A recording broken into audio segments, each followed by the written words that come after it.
جہنم ابھی بھی نہ سرد ہوگا، کہ رو رو کے مصطفیٰ نے دریا بہا دیے ہیں، رو رو کے مصطفیٰ نے ملک سکر کی شاہی تم کو رضا مسلم جب یاد آ گئے ہو، سب غم بھلا دیے ہیں، جب یاد آ گئے ہو، سب غم بھلا دیے ہیں، ان کی مہکنے دل کے غنچے کھلا دیے ہیں، جس راہ چل دیے ہیں میرے طیبہ والے سیوریا، جس راہ چل دیے ہیں کوچے بسا دیے ہیں۔ بسم اللہ الرحمن الرحیم۔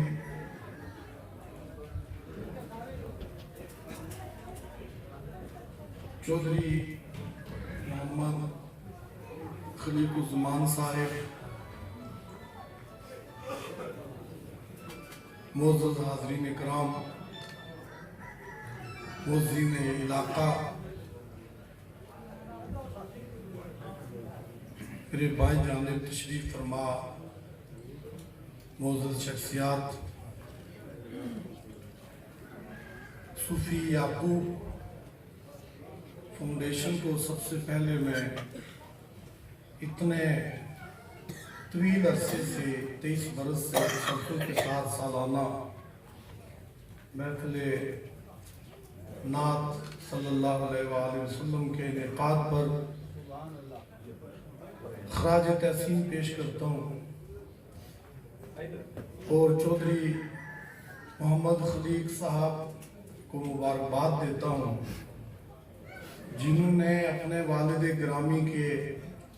نام کو، ان کے کام کو اس پیمانے پر، اس سطح پر، اس معیار پر یاد رکھا ہوا ہے اور زندہ رکھا ہوا ہے۔ یہ خال ہی ایسا ہوتا ہے۔ چودھری صاحب سے ہمارے خاندانی تعلقات ہیں، ان کے والد گرامی صوفی محمد یعقوب شہید اور میرے والد گرامی خواجہ خادم حسین کی بہت دوستی تھی، بہت تعلق تھا، آنا جانا تھا۔ ایک وہ حوالہ ہے، لیکن شخصی لحاظ سے میں ذاتی طور پر جو چودھری خلیق صاحب کی عزت کرتا ہوں اور اس میں روز افزو اضافہ ہوتا چلا جا رہا ہے، اس کی بنیادی وجہ، اہم ترین وجہ یہ ہے کہ انہوں نے صوفی محمد یعقوب شہید پہ کتاب لکھوائی، ان کے جو کارنامے ہیں، ان کے جو کام ہیں، ان کو محفوظ کیا، اور یہ ہمارے پورے خطے میں ایک دو مثالیں ہیں۔ میرپور میں الحاج جابر آزاد نے اپنے والد پہ کتاب مکمل کی، اس میں ادارہ تعبیر کا بنیادی کردار تھا، تقریبات کے ذریعے مضامین جمع ہوئے، اور اس کے بعد چودھری خلیق صاحب نے جو کتاب لکھی، اس کا جو ابلاغ ہوا، اس کی ایک تقریب زیرائی ادارہ تعبیر کے زیر اہتمام میرپور میں بھی ہو چکی۔ میں ساری بات کے لیے چودھری صاحب کو ایک بار پھر مبارکباد دیتا ہوں۔ یہ قابل تقلید بات ہے، لوگ اپنی والد کے جائیداد کے تو وارث ہوتے ہیں، اس کے ورثے کے وارث نہیں ہوتے۔ کچھ باتیں ایسی ہوتی ہیں جو ورثہ نہیں ہے، ورثہ ہے۔ ورثہ تو ہے جو آپ کا ہے، ورثہ وہ ہے جو سب کا ہے، اور اس ورثے کے لیے انہوں نے جو کام کیا وہ ہمیشہ اس کا حوالہ رہے گا۔ اسٹیٹ سیکرٹری یہاں کھڑے ہو جائیں جب مجھے ایک خاص حد سے آگے میں نکل جاؤں۔ ایک بات میں نعت کے حوالے سے کہنا چاہوں گا، بہت مختصر۔ وہ یہ ہے کہ دنیا جہان میں سب سے زیادہ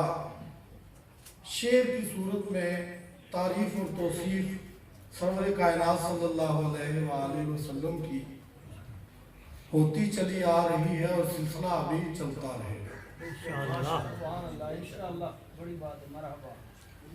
میں 2002 میں گورنمنٹ کالج لاہور میں ایم فل باقاعدہ ایم فل کے لیے دوبارہ وہاں تھا، تو ہمارا مرحلہ آیا تھیسس کا، موضوعات کا چناؤ کرنا تھا، تو اس کے لیے سوچ بچار کر رہے تھے کہ کیا کیا جائے گا۔ اور اس دوران میں بھی کچھ لکھنے کا کام ایسا تھا جس میں ہندوستان کے ایک بڑے غالب شناس اور نقاد اور محقق کالی داس گپتا رضا، جو پوری دنیا میں غالب پہ جو 14 لوگ ہیں قرۂ ارض پہ جن کے پاس، جن کو اتھارٹی سمجھا جاتا ہے، مستند سمجھا جاتا ہے، جن کا ذخیرہ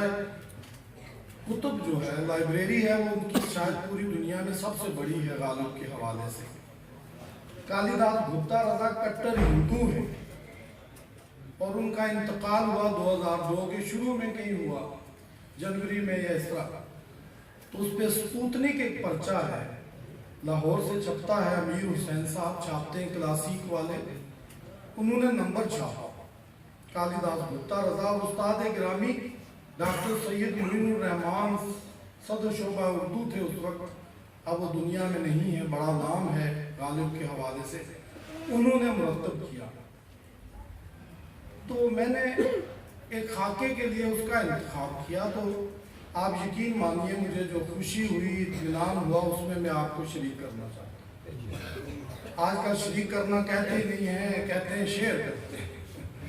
جی سب کچھ انگریزوں کے لیا ہوا ہے۔ جب میں نے وہ لکھنا شروع کیا تو میری حیرت کی انتہا نہیں رہی کہ کالی داس گپتا رضا کی درجنوں کتب ہیں غالب پہ اور موضوعات پہ، اور ان کے وفات سے کوئی مطلب 2002 سے کوئی 10 سال پہلے ان کے 2 نعتیہ شعری مجموعے جو وہ بھی چھپ چکے ہیں۔ نعتیں انہوں نے لکھی ہندو ہونے کے باوجود، اور وہ کتابی صورت میں چھپ چکی ہیں اور اب تک چھپتی ہیں، اور لوگ ان کو پڑھتے ہیں، سراہتے ہیں۔ تو یہ جو سلسلہ ہے نعت کا، یہ صرف مسلمانوں تک محدود نہیں ہے۔ ڈاکٹر ستیہ پال آنند ایک اور ہندو ہیں جو حضور صلی اللہ علیہ وآلہ وسلم سے بچپن سے شغف اور محبت رکھتے تھے، وہ اسی عرصے میں سن 2000 اس کے قریب پاکستان کے دورے پر آئے ہوئے تھے۔ کراچی میں تقریبات ہوئی ان کے لیے، لاہور میں، اسلام آباد میں، اور ایک دن اچانک ہمارے ایک بہت ہی معتبر شاعر ہیں،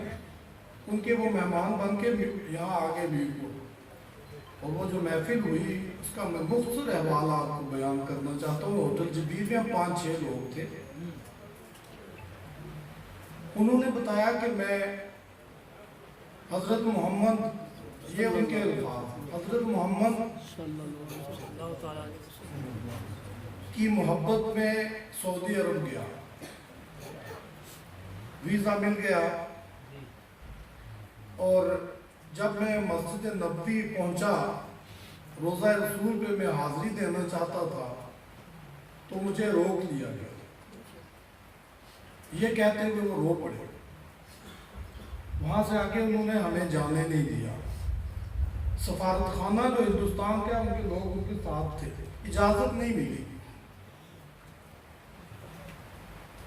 جہاں آخری حد میں ان کو روکا گیا، وہاں بیٹھ کے انہوں نے نعت کہی